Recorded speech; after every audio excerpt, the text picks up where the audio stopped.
આ વિડીયો જોઈને તો લોકોને ખૂબ જ ગુસ્સો આવી ગયો અને કેટલાય લોકો તો આ વિડીયોને સપોર્ટ પણ કરી રહ્યા છે, પણ આખરે આ વિડીયોની સચ્ચાઈ શું છે તે જ આપણે વાત કરવાના છીએ આજના આ વિડીયોમાં। તો હાલમાં સોશિયલ મીડિયા પર એક વિડીયો ખૂબ જ ઝડપથી વાયરલ થઈ રહ્યો છે। તો આ વિડીયોમાં આપણને એક નર્સ દેખાઈ રહી છે જેને મોડર્ન એટલે કે થોડા ટૂંકા કપડાં પહેર્યા છે અને તેવા કપડાં પહેરી અને તે દર્દીઓનું ચેકઅપ પણ કરી રહી છે અને બસ આ દ્રશ્યને જોઈ લોકો વચ્ચે બહુ જ ભારે માત્રામાં ચર્ચાઓ શરૂ થઈ ગઈ છે અને કેટલાય લોકો કહી રહ્યા છે કે હોસ્પિટલ જેવી જગ્યા પર આ પ્રકારનું વર્તન યોગ્ય નથી, અહીંયા પ્રોફેશનલ ડ્રેસ કોડ હોવો જોઈએ। જ્યારે બીજી તરફ કેટલાય લોકો કહી રહ્યા છે કે કપડા પરથી કોઈના કામને જજ કરવું યોગ્ય નથી। મુખ્ય વાત તો એ છે કે દર્દીને યોગ્ય સારવાર મળી રહી છે કે પછી નહીં, પણ અહીં તો એક મહત્વનો મુદ્દો છે કે હોસ્પિટલ એક સંવેદનશીલ જગ્યા છે જ્યાં લોકો સારવાર માટે અને વિશ્વાસને લઈને આવે છે। દરેક પ્રોફેશનલમાં કેટલાય નિયમ અને સ્ટાન્ડર્ડ્સ હોય છે, ખાસ કરીને હેલ્થ કેર જેવા ક્ષેત્રમાં જ્યારે લોકોની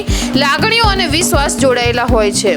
તો હવે તો સવાલ એ છે, શું આ માત્ર વ્યક્તિગત પસંદગી છે કે પછી પ્રોફેશનલ નિયમોનું પાલન જરૂરી છે? સોશિયલ મીડિયા પર આ મુદ્દે લોકો બે ભાગમાં વેચાઈ ગયા છે અને દરેકની પોતાની અલગ અલગ વિચારધારા પણ ધરાવી રહ્યા છે અને અમુક લોકો પોતાની કમેન્ટ પાસ કરતા કહી રહ્યા છે કે બધા દર્દીઓને પોતાના હોસ્પિટલ તરફ ખેંચવાના પેતરા છે।